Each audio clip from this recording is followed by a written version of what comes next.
Nós temos lido nesta noite o que o apóstolo Paulo escreveu aos Romanos, capítulo 5, versículos 6 a 8, ele diz assim: porque Cristo, estando nós ainda fracos, morreu a seu tempo pelos ímpios, porque apenas alguém morrerá por um justo, pois poderá ser que, pelo bom, alguém ouse morrer.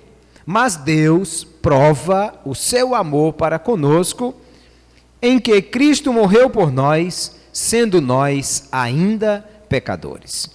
E eu gostaria de meditar com os irmãos nesta noite exatamente sobre as provas do amor de Deus. Aquilo que serve de garantia, de segurança para nós, para entendermos que de fato Deus nos amou acima de todas as coisas.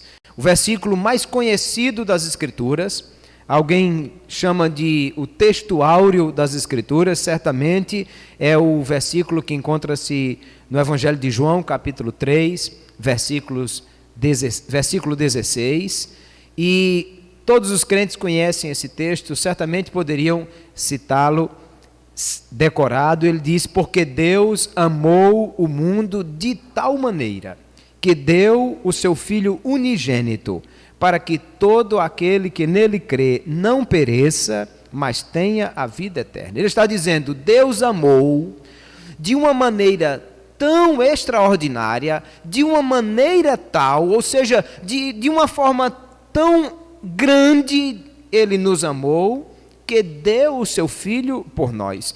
Deus nos ama acima de todas as coisas, e nós temos a certeza que Ele nos ama, mas às vezes nós queremos trocar o amor de Deus, ou pensar que o amor de Deus é baseado em trocas, e às vezes, portanto, duvidamos do amor de Deus em algumas circunstâncias. Por isso nós precisamos entender as bases, as razões e as provas do amor de Deus para conosco, a fim de que não troquemos ou barganhemos com relação ao amor de Deus para as nossas vidas. O amor de Deus é um amor, o amor de Deus por nós é um amor altruísta. Isso quer dizer, é um amor que não está baseado em algo que é uma troca. É um amor que não espera ser correspondido, mas ama independente de ser amado. Deus nos ama e isso não depende de nós. Deus nos ama e Filipenses diz assim: você não pode fazer nada para Deus amá-lo mais do que Ele lhe ama. E você não pode fazer nada para Deus amá-lo menos do que Ele lhe ama, porque Deus simplesmente lhe ama. Isso não depende do que você fez ou deixou de fazer, não depende do que você faz ou deixar de fazer, mas Ele ama porque Ele é amor e ama acima de todas as coisas. Michael Harper disse assim: porque Deus é amor, não descobrimos Deus a partir das nossas experiências com o amor, mas descobrimos o amor a partir da nossa experiência com Deus. Ou seja, todo aquele que se aproxima de Deus, todo aquele que conhece a Deus, todo aquele que chega próximo de Deus, certamente descobrirá como é o verdadeiro amor, porque não há amor maior do que o amor de Deus por nós. Ele nos ama e Ele não ama tendo nada em troca. O verdadeiro amor é aquele que o apóstolo Paulo cita na primeira epístola aos Coríntios, capítulo 13, a partir do versículo 4, ele diz assim: o amor é sofredor, é benigno. O amor não é invejoso, o amor não trata com leviandade, não se ensoberbece, não se porta com indecência, não busca os seus interesses, não se irrita, não suspeita mal, não folga com a injustiça, mas folga com a verdade. Tudo sofre, tudo crê, tudo espera, tudo suporta. O amor nunca falha. Queridos, só tem um amor que pode se encaixar nessa descrição tão completa a respeito de amor. É o amor de Deus. Só o amor de Deus consegue ser absolutamente perfeito, como Paulo descreve nessa epístola. Um amor que tudo suporta, que tudo espera e que nunca falha. É o amor de Deus por nós. Um amor que não tem limites. Um amor que é capaz de abrir mão de tudo. Um amor que é capaz de alcançar até as últimas consequências aquele a quem ele ama. E isso nós precisamos entender para compreender esse amor de Deus pelas nossas vidas.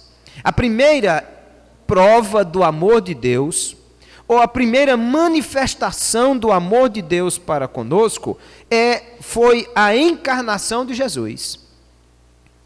O hino que nós cantamos nesta noite, o 156, ele diz que ele seguiu-me bem distante do seu lugar no céu. Ou seja, nós estávamos aqui no mundo, nós estávamos perdidos, nós estávamos distante de Deus, e Jesus deixou o seu lugar de glória para vir nos alcançar com o seu amor. Isso, queridos, é uma prova muito, muito, muito grande do amor de Deus por nós. Porque eu quero lhe dizer uma coisa, Jesus deixou, ele abriu mão, ele abandonou, ele não teve por importante aquilo que é tido como o mais importante de tudo. Ele é Deus. Olhe, os homens gostariam de ser deuses. Napoleão, Hitler, Júlio César, eles queriam dominar sobre tudo, porque o desejo do homem de ter poder ilimitado é extraordinário. Porque os homens inventam os super-heróis e os mutantes e essas coisas da ficção, porque é o desejo do homem de ter todo o poder de ser tudo. Satanás gostaria de ser Deus. Ele disse: eu colocarei meu trono acima das estrelas e serei semelhante ao Altíssimo. Todos gostariam de ser Deus. Jesus não gostaria de ser Deus. Jesus é Deus.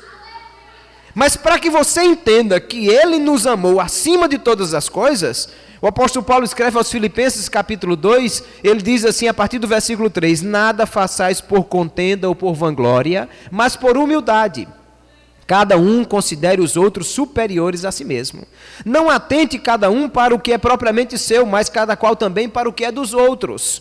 De sorte que haja em vós o mesmo sentimento que houve também em Cristo Jesus, que, sendo em forma de Deus, não teve por usurpação ser igual a Deus, mas aniquilou-se a si mesmo, tomando a forma de servo, fazendo-se semelhante aos homens, e, achado na forma de homem, humilhou-se a si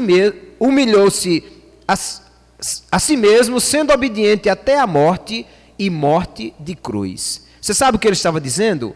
É que Jesus, sendo Deus, estando no seu lugar de glória, estando assentado à direita do Pai, sendo o Senhor Deus Todo-Poderoso, Ele não tinha em si mesmo nenhuma necessidade de se fazer homem para vir a esta terra. Ele não precisava disso. Mas ele deixou a sua glória, ele abriu mão da sua majestade, com a única razão de vir até aqui para me alcançar e alcançar você. A única razão dele vir aqui era para se fazer homem e para, sendo um de nós, poder morrer por nós, a fim de que o homem pudesse ser levado à cruz e a justiça de Deus pudesse ser satisfeita em favor dos homens. A grande e maior prova inicial que Deus deu para mostrar que ama a mim e a você, é que Ele mandou o seu Filho, que abriu mão. Jesus tinha o que todos querem ter e ninguém tem: divindade. Jesus abriu mão daquilo que é a coisa mais desejada por todos os imperadores e até pelo império das trevas. Jesus tinha divindade e ele abriu mão da sua glória. Não deixou de ser divino, claro, mas ele abriu mão da sua glória, ele esvaziou-se da sua glória com a única razão: ser igual a mim e a você, para nos alcançar com o amor de Deus. Isso nos diz que ele nos ama a ponto de que nós somos, ele demonstra que nós somos o que de mais valor Deus tem na sua lista de prioridades. Porque o que mais precioso Jesus tinha, ele abriu mão para nos alcançar. Daí porque a Bíblia diz que a salvação de uma alma é de um preço incalculável. É o bem mais precioso que existe. É o maior valor de todos. Jesus abriu mão disso para alcançar-nos a nós. Para nos alcançar com o seu amor. Você acha que é demais uma personalidade importante, um jogador de futebol, um atleta, um artista, um presidente da república, estender a mão para alcançar alguém sem valor, que a sociedade julga que não tem valor nenhum? E se alguém muito importante vai até a rua e dá alguma coisa, um agasalho, uma roupa a um mendigo, e nós achamos que extraordinário, esta pessoa tão importante, uma pessoa tão destacada e famosa, importar-se com alguém tão sem valor quanto esta pessoa, a ponto de ir lá e lhe dar alguma coisa? Ora, isto não é nada. O Deus Todo-Poderoso, Senhor dos céus e da terra, Rei dos reis, Senhor dos senhores, Deus dos deuses, ele abriu mão da sua glória para vir demonstrar o seu amor a mim e a você. Entende? A encarnação é a maior e grande demonstração do amor de Deus. Ele abriu mão da sua glória para nos alcançar. Sabe o que isso nos diz, queridos? O que mais precioso existe no mundo para Deus somos eu e você. Nós somos o que há de mais valioso no mundo para Deus. As coisas do mundo, isso não vale de nada. Os bens, as coisas do mundo, quando alguém olhou o templo de Salomão e depois olhou o templo de Zorobabel e chorou porque achou que aquilo não era tão esplendoroso quanto o primeiro templo, Deus levanta o profeta e diz assim: minha é a prata, meu é o ouro. Deus estava dizendo: se eu quisesse ter feito um maior e mais bonito do que o de Salomão, eu fazia. Porque dinheiro para isso eu tenho, mas ele estava dizendo, o mais importante para Deus não são as coisas, são as pessoas. E você é o bem mais precioso que Deus tinha, a ponto de mandar o seu filho, que abriu mão da sua glória, para alcançar a mim e a você, com o seu amor extraordinário, que nos alcançou e que nos envolveu de uma forma tão extraordinária. A segunda prova do amor de Cristo para com os homens foram os milagres que ele realizou. Uns milagres que fizeram ele dar o máximo de felicidade a pessoas que o desprezavam. Aí você percebe que o amor de Deus não é algo que se dá em troca. Se você lê os evangelhos, queridos, você tem até raiva daquele povo. Se você lê os evangelhos, você pensa ali, se fosse eu não tinha feito nada do que Jesus fez. Porque Jesus cura 10 leprosos. Olha, o leproso era alguém que era completamente desprovido do convívio social. Não havia cura para a lepra. Era alguém que era expulso. E não havia um leprosário bonitinho, arrumadinho, todo lindo para ele ficar, não. Ele era jogado no deserto. Ele perdia, nunca mais abraçava ninguém, nunca mais beijava ninguém, perdia tudo que tinha, ia morrendo aos poucos sozinho lá no deserto, quando pouco se juntava com outros leprosos, como aqueles 3 que nós vimos na porta de Samaria. Ainda tinha uma obrigação: se alguém de longe avistasse um leproso, ele tinha a obrigação de gritar a plenos pulmões, dizendo: leproso, leproso, para a pessoa saber que não era para se aproximar dele. Era alguém que era obrigado a gritar a sua própria miséria. Aí Jesus cura 10 leprosos, que são completamente restituídos à vida social. Pode voltar para a família, pode voltar para o emprego, pode voltar para ter o carinho dos filhos, o abraço, pode voltar para tudo isso. A vida deles tornou-se uma nova vida a partir dali, que haviam perdido tudo. Só um volta para agradecer. Os outros 9 não lembram nem que Jesus fez nada por eles e vai embora. Você fica com tanta raiva que é capaz de ir procurar cadê os 9 para botar lepra neles de novo.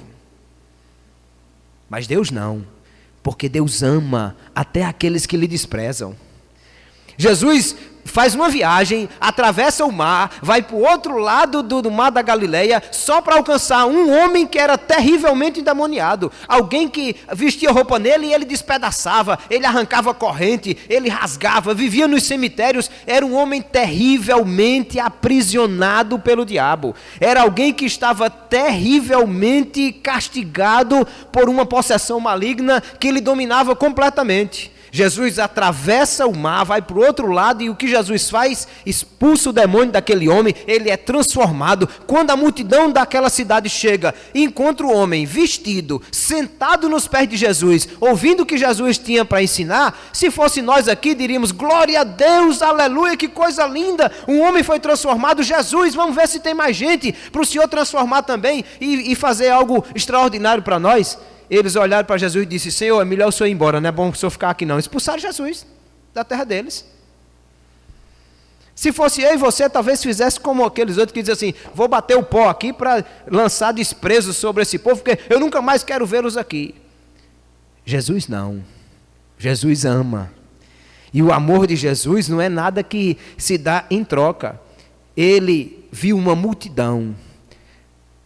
A multidão lhe cercava. A multidão queria matá-lo. A multidão gritava dizendo, crucifica-o, crucifica-o.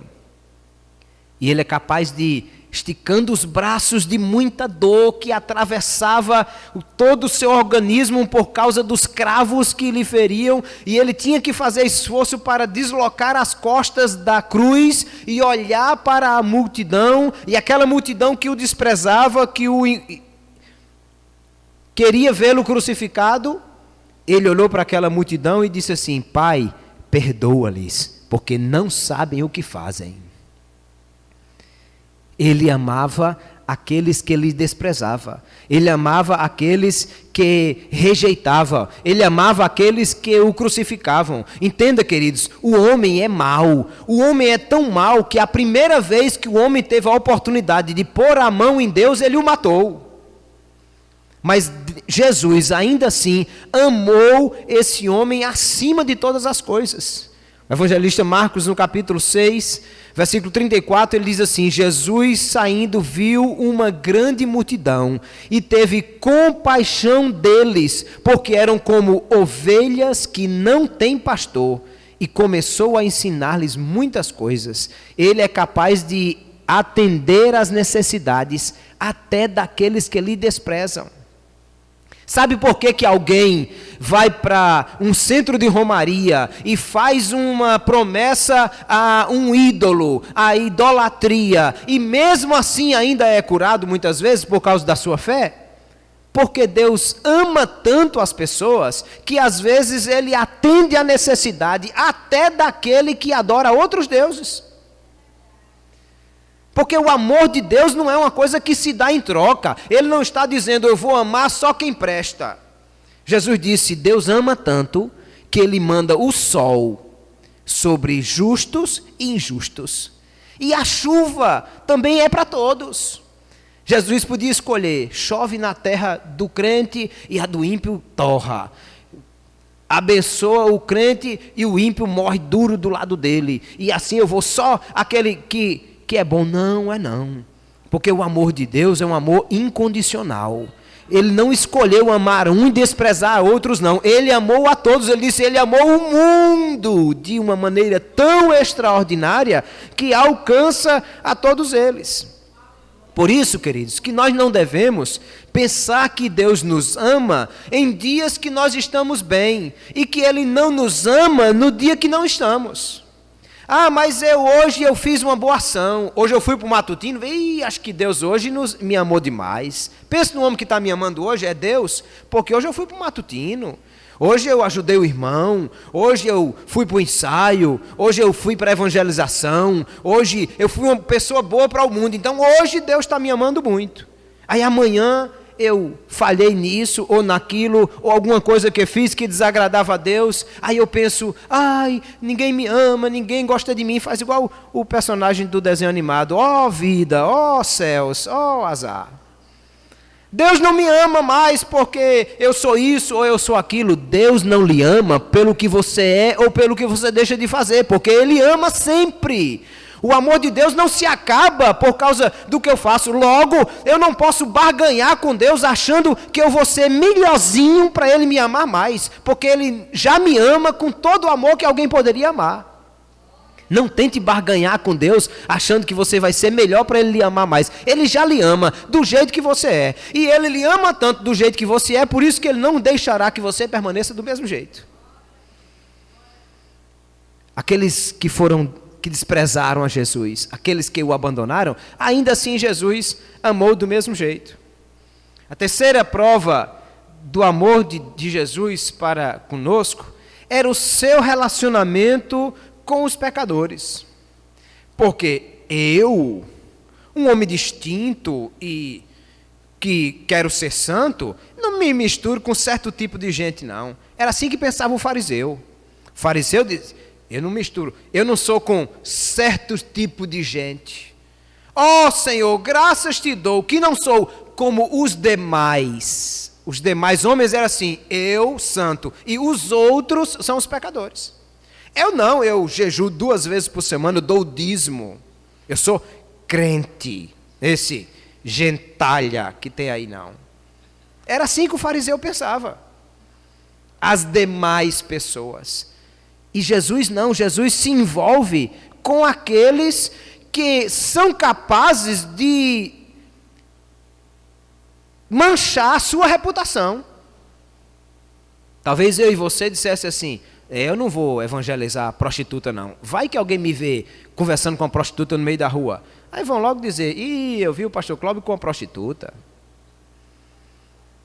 Eu não vou na casa do traficante não, porque se eu chegar lá para falar de Jesus, alguém passa e me vê na porta do traficante e diz, pastor Cláudio estava na boca de fumo, eu acho que ele está baseado. Porque nós estamos preocupados com a nossa reputação. Nós estamos preocupados com a nossa honra. Nós estamos preocupados, o que será que alguém vai dizer de mim se eu me aproximar desse tipo de gente? Jesus não. Jesus misturou-se com quem poderia trazer prejuízo para a sua reputação.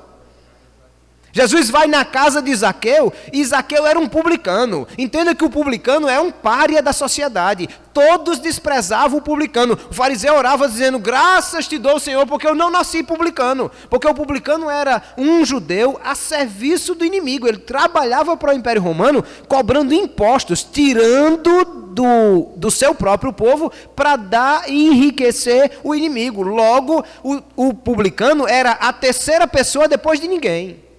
Ninguém gostava de publicano. Aí Jesus vai na casa de Zaqueu. E aí, os santos da época, os religiosos, olhar e dizer assim, Jesus, isso é comilão e beberrão, se assenta com pecadores e publicanos. Mas Jesus não estava nem aí por causa disso. Porque Jesus não estava preocupado com o que as pessoas poderiam fazer ou que tipo de reputação ele poderia ter com isso. Jesus amava tanto essas pessoas que ele estava disposto a jogar no lixo a sua reputação simplesmente para alcançar a estes. Jesus vai na casa de Simão e Jesus está lá sentado. Lembre-se, naquela época não haviam mesas como nós usamos hoje com a altura que usamos, que sentamos numa cadeira e colocamos os pés debaixo da mesa. Não, as mesas eram baixinhas e as pessoas sentavam-se com as pernas para trás e se encostavam em almofadas para poder ficar na altura da mesa, porque a mesa era baixinha. Por isso que ela teve acesso aos pés de Jesus. Senão você pensava que a mulher tinha entrado debaixo da mesa para poder aos pés de Jesus. Não, Jesus estava deitado numa almofada, a mesa aqui baixinha, e os pés dele estavam para trás. Aí ela veio e começou a chorar. Os pés de Jesus estavam sujos.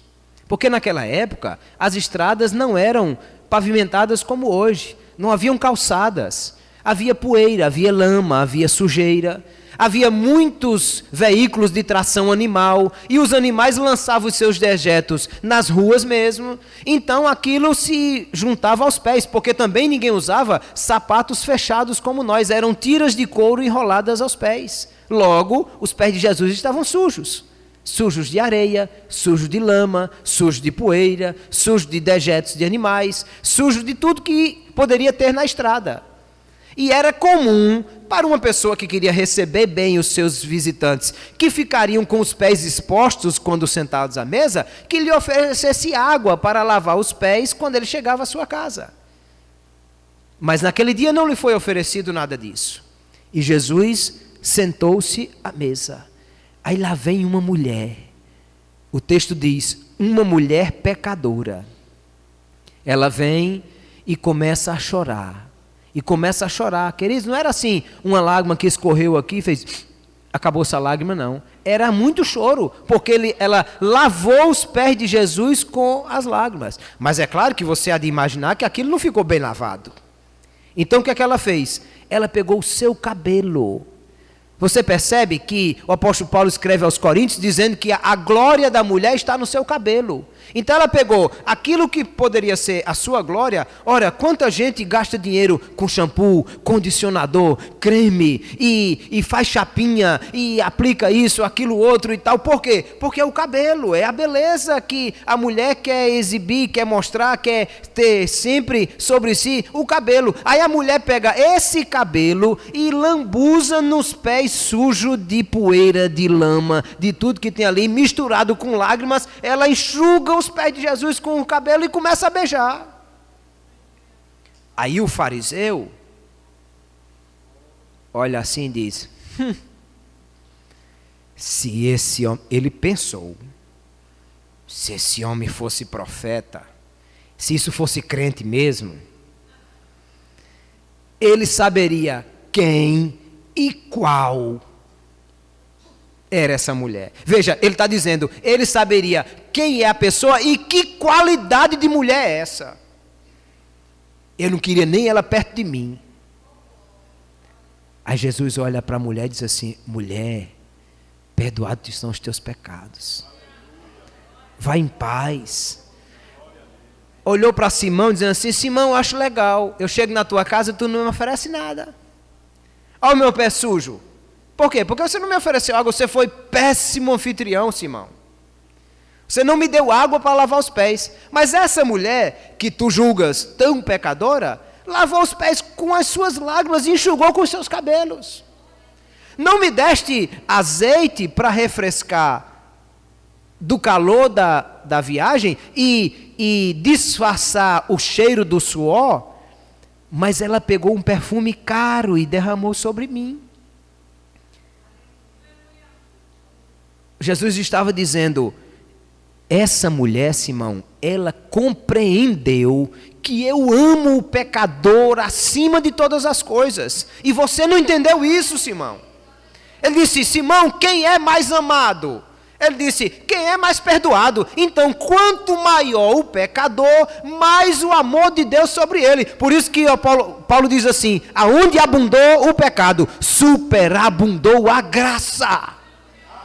Entende? Não há pecador que Deus não ame, porque ele fez a questão de ir até o mais vil pecador para olhar no olho da prostituta, no olho do traficante, no olho do viciado, no olho dos párias da sociedade, daqueles que a sociedade religiosa de então rejeitava. Jesus foi até eles para dizer-lhes, eu te amo, eu te amo, eu te amo, não é pelo que você é, nem o que você faz, é porque o amor dele é que é grande. Ele ama por causa disso. Jesus investiu no relacionamento com pessoas desprezadas pela sociedade, porque ele os amava. E quando alguém disse aos discípulos, por que o teu mestre se mistura com esse tipo de gente? Com pecadores, publicanos? Aí Jesus olhou para eles e disse assim, Lucas capítulo 5, versículos 31 e 32, Jesus disse, não necessitam de médicos que estão sãos, mas sim os que estão enfermos. Eu não vim chamar os justos, mas sim os pecadores ao arrependimento. Ele estava dizendo, eu amo as pessoas e eu amo os pecadores, e eles não deixam de ser amados porque são pecadores. Entende, queridos? Nós precisamos parar. Nós temos uma coisa ruim em nós que precisa ser corrigida. É que nós queremos achar sempre que a nossa condição do amor de Deus para conosco é por causa de alguma coisa que a gente faz. A gente sempre tem uma mania de barganha com Deus. Nós sempre vamos achar que Deus vai nos atender, que Deus vai nos amar, que Ele vai tratar conosco se eu orar mais, se eu jejuar mais, se eu fizer mais, se eu vier mais para a igreja, se eu fizer mais isso ou aquilo. E isso, inclusive, nos leva muitas vezes a nos colocar num patamar acima dos outros e olhar assim e dizer, aquele irmão que não jejua, não ora, não vem para o matutino, não faz isso e aquilo outro, esse aí não está na categoria de crente. Como se o amor de Deus fosse por causa do que eu faço ou deixo de fazer. Entende? Deus diz a Isaías que as nossas obras são como trapo de imundícia. Isso não serve de nada. Ah, pastor, mas então eu não devo orar, eu não devo ler a Bíblia, eu não devo vir para o culto? Sim, mas isso é para você. Não é para emocionar Deus, não. Não ache que Deus vai lhe achar melhor porque você ora, ou vai achar melhor porque você jejua. Você precisa orar, você precisa jejuar para se aproximar mais de Deus. Mas o amor de Deus não está condicionado àquilo que fazemos ou deixamos de fazer. Entende? Nós fomos educados muitas vezes numa ideia de que nós podemos emocionar Deus se alguma coisa fizermos. E para muitos parece que o jejum é muito mais uma greve de fome. Deus vai ter que me atender e eu vou fazer jejum. Como se Deus estivesse me amando mais por causa daquilo que eu faço ou deixo de fazer. Aí Jesus vem e ama os pecadores para dizer, Ele é capaz de amar a todos. Ele não lhe ama mais pelo que você faz ou deixa de fazer. Ele lhe ama porque Ele ama. E quando você está se achando a pior das criaturas, a única coisa que você precisa entender, Deus lhe ama, mesmo você achando que é a pior das criaturas. E quando você achar que tem alguém que é de uma categoria inferior, porque isso e aquilo outro, aí você precisa olhar para ele e entender, Deus ama ele do mesmo jeito que ama você, não interessa o que você faz ou o que ele deixa de fazer. Não existem categoria de amados. Deus não ama uns mais, outros menos. Deus não tem filhos prediletos. Ele não tem pessoas que são do coração e outras que não são. Ele ama a todos. Deus lhe ama do mesmo jeito que ama o irmão que está do seu lado. Deus lhe ama do mesmo jeito que ama aqueles que estão lá fora, que ainda nem sequer conseguem compreender. E até aquele que blasfema e levanta os olhos contra Deus, Deus o ama do mesmo jeito que lhe ama. Não ama menos nem mais. Porque Ele simplesmente ama. Não tente emocionar Deus para Ele amar você mais do que isso, porque Ele já lhe ama com todo o amor que alguém poderia amar. E finalmente o apóstolo Paulo diz, Deus prova o seu amor em que Cristo morreu por nós. A morte foi a demonstração total e final do amor de Deus por nós. Porque Jesus morreu por quem queria matá-lo. Jesus morreu por quem queria matá-lo. Paulo diz assim, por um justo, alguém até se animava para morrer. Talvez muitos de nós se dissesse assim, vou matar o seu filho. Aí você diz, não, me mate, acho melhor eu morrer do que você matar meu filho. Ah, é o seu filho. Talvez alguém dissesse, vou matar sua esposa. E você diz, não, eu prefiro morrer do que ver a minha esposa morrendo. Então mate a mim e não mate a minha esposa. Sim, é porque é a sua esposa, você a ama. Mas às vezes nós olhamos alguém que fez algum mal na sociedade, nós olhamos a reportagem na televisão e alguém quer matá-lo e eu e você temos vontade de matá-lo também. Um estuprador, um assaltante, alguém que faz um mal terrível, e às vezes nós temos vontade de matá-lo. E até achamos que deveria mesmo a polícia deixar alguém matá-lo. Até no íntimo concordamos com algum tipo de linchamento, porque essa pessoa é muito má mesmo, ela devia morrer. Foi por esse tipo de gente que Jesus morreu. Jesus não morreu pelo bonzinho, não. Jesus morreu por todos, por mim e por você. Então você entende que o amor de Deus o leva até a última consequência. Não há limites para o amor de Deus. Jesus não ama até um determinado ponto, não. Ele ama até o máximo que ele poderia amar. Ei, qual é o máximo que alguém poderia amar? É Deus morrendo no meu lugar, assumindo a minha culpa e indo até a cruz para demonstrar o seu amor por mim.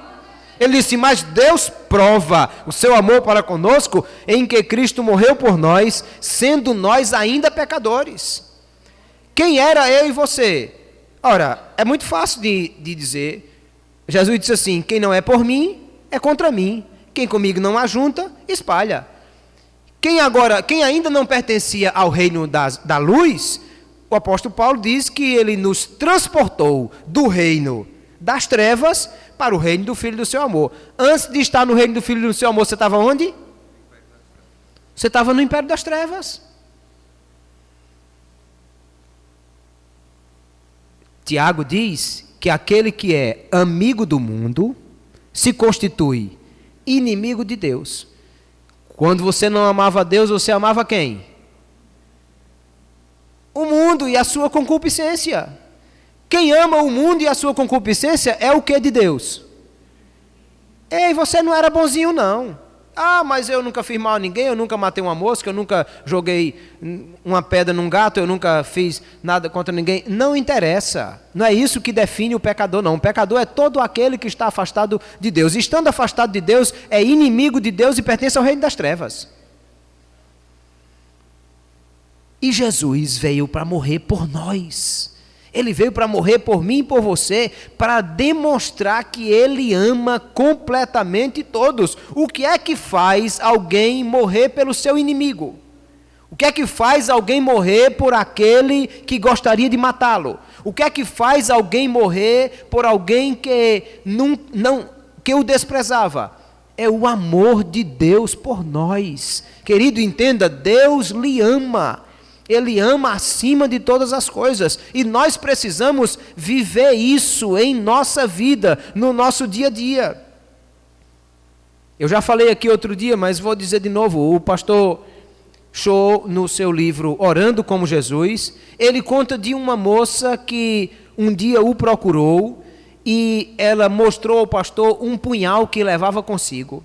E ela disse, pastor, eu conheci um homem na faculdade, e esse homem era casado, mas ele me amou e ele disse que me amava acima de tudo. E mesmo sendo casado, ele disse que deixaria a esposa e a família para morar comigo. E eu acreditei nesse amor e entreguei-me completamente a esse homem. Mas ele foi desaparecendo, e um dia eu descobri, de fato, ele havia largado a sua família e agora estava morando com outra. E eu tive tanto ódio desse homem, que eu ando com esse punhal. No dia que eu encontrar-me com ele, eu vou matá-lo e vou me matar em seguida. Pastor, o que eu faço? E o pastor Shaw olhou para aquela mulher e disse, olhe, eu não tenho todas as respostas, mas eu vou lhe dar uma receita para você fazer. Quando você todos os dias for deitar, que estiver se arrumando, penteando o cabelo, se ajeitando para deitar, eu quero que você olhe no espelho e diga para a mulher que você está vendo no espelho, Deus lhe ama. E ela foi para casa. E ela 30 dias depois voltou para falar com ele e disse, pastor, eu fiz como o senhor disse. E muitas vezes aos prantos, outras vezes aos gritos, eu olhei para o espelho e disse, sua miserável, você não presta, você não vale nada, mas Deus lhe ama. E ela disse, aos poucos o amor de Deus foi entrando na minha vida, aos poucos eu fui descobrindo esse amor, aos poucos eu fui aceitando que Ele me amava, aos poucos eu fui despertando para o fato de que Deus me amava, e agora esse amor já inundou o meu coração, a minha vida, e eu não quero mais matar aquele homem, eu quero agora viver com Jesus, e entregou o punhal àquele pastor, porque nós precisamos entender isso, queridos, que Deus nos ama. No dia que você está bem, Deus lhe lhe ama. No dia que você acha que não vale coisa nenhuma, Deus lhe ama do mesmo jeito. Se alguém lhe trata bem, se alguém faz alguma coisa boa para você, Deus lhe ama. No dia que todos lhe desprezarem, Deus continuará lhe amando do mesmo jeito. Se você um dia está bem crente, fervoroso, achando que naquele dia se aparecer um demônio, você bate o pé e ele corre, Deus lhe ama nesse dia. E no dia que você acha que qualquer vento lhe derruba, que você está um graveto em pé, ele lhe ama do mesmo jeito. Por isso ele disse, ele nem apaga o pavio que fumega, nem quebra o talozinho que já está quase se acabando. Esse não. Ele ama. Ele ama acima de todas as coisas. E nós precisamos entender isso e deixar que isso seja parte do nosso dia. Naquele dia que você se levanta assim, sem achar que vale coisa nenhuma, olhe no espelho, faça como aquela mulher fez. Olhe para essa coisa linda que você vê no espelho, que é criatura de Deus, que é imagem e semelhança de Deus. Olhe e diga assim, Deus me ama. Deus me ama, Ele ama acima de tudo e de todo. Não tente ser melhor para Deus lhe amar mais, não, porque Ele já lhe ama completamente. Agora, viva melhor porque Deus lhe ama. Não tente fazer as coisas para ir para o céu. O problema de muita gente é esse, é que ele acha que eu tenho que ser isso, eu tenho que fazer aquilo, eu tenho que andar desse jeito para que eu possa ir para o céu. Não. Você sabe por que você vai para o céu? Porque Jesus lhe ama, Ele morreu por você. É graça, é bondade, é misericórdia. Não é por causa do que você faz ou deixa de fazer. Agora, viva em santidade, ande agradando a Deus, porque você vai para o céu. Não é para ir para o céu, é porque você vai para o céu. Ande de cabeça erguida, faça o que é certo, ame a Deus, ore, leia a Bíblia, jejue. Não é porque Deus vai se emocionar com isso, não. É porque Ele já lhe ama de uma maneira tão grande que o mínimo que você pode fazer é amá-lo. Ele já lhe ama de uma maneira tão extraordinária que você deve fazer tudo para agradá-lo, para viver com Ele. Quando eu faço alguma coisa que desagrada ao meu Senhor, eu fico triste, não é porque aquilo vai me jogar para o inferno, porque agora eu estou desgraçado, porque agora eu... Não, eu sei que Deus me ama do mesmíssimo jeito, Ele não mudou nada no seu amor. Se eu faço alguma coisa que não agrada a Deus, eu me entristeço exatamente por ter desagradado o amado da minha alma. Eu fico triste porque eu não agradei, eu não fiz o melhor que eu poderia para amar completamente o Deus que já me ama completamente. Mas eu não posso achar que o amor de Deus vai se acabar por causa disso. Errou, falhou, tropeçou, não fez como deveria. Não, o amor de Deus continua sendo grande com você do mesmo jeito. Então levante e prossiga na caminhada. Faça como o filho pródigo. Ele olhou e disse, eu não posso mais ser filho. Gente da minha qualidade não pode ser mais filho.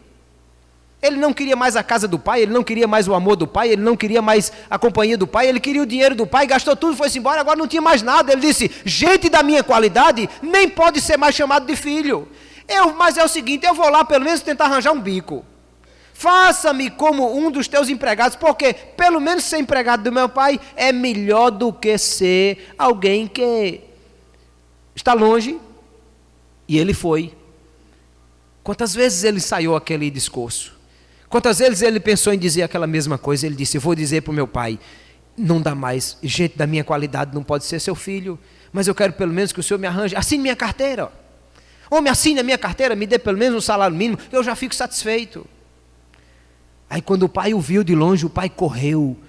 E quando chegou perto, ele começou a ensaiar aquele discurso sem futuro que ele tinha ensaiado lá. Olha, veja bem, a qualidade da minha vida eu não presto e tal, e eu quero dizer que eu não posso mais ser seu filho, mas eu queria pelo menos que o senhor assinasse minha carteira, arranjasse um emprego para mim e tal. Quando ele, antes dele terminar aquela conversa, o pai agarrou e o beijou e o abraçou, disse, chega depressa, põe uma melhor roupa, põe a sandália nos pés, põe o anel no dedo, mata o bezerro que estava cevado, vamos fazer festa, o meu filho estava distante, distante e voltou.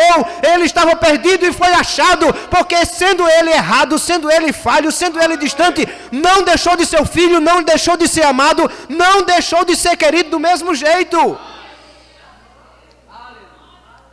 Deus ama do mesmo jeito que sempre nos amou, e nós não temos o direito de duvidar disso, porque Deus prova o seu amor para conosco, em que Cristo morreu por nós, sendo nós ainda pecadores.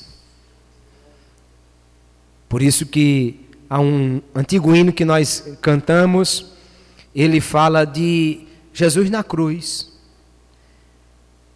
sofrendo, rasgado, ferido, sangrando, morrendo. Do seu lado um homem arrisca dizer: Senhor, lembra-te de mim quando entrares no seu reino. E o hino diz assim: mesmo na morte lembrou-se de um ladrão que ao seu lado estava, com amor e ternura falou-lhe, ao paraíso comigo irás. Se isto não for amor, o oceano secou,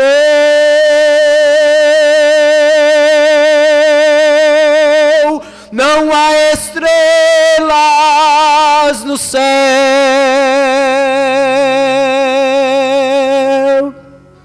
as andorinhas não voam mais, se isto não for amor.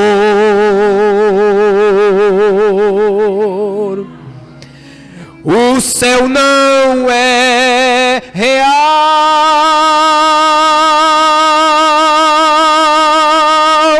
tudo perde o valor.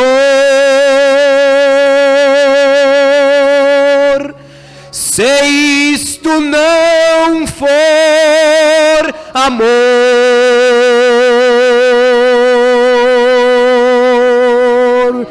Quantos podem glorificar o nome do Senhor? Ele lhe ama, Ele lhe ama, Ele lhe ama, e Deus prova o seu amor para conosco. Ninguém pode duvidar do amor de Deus por nós.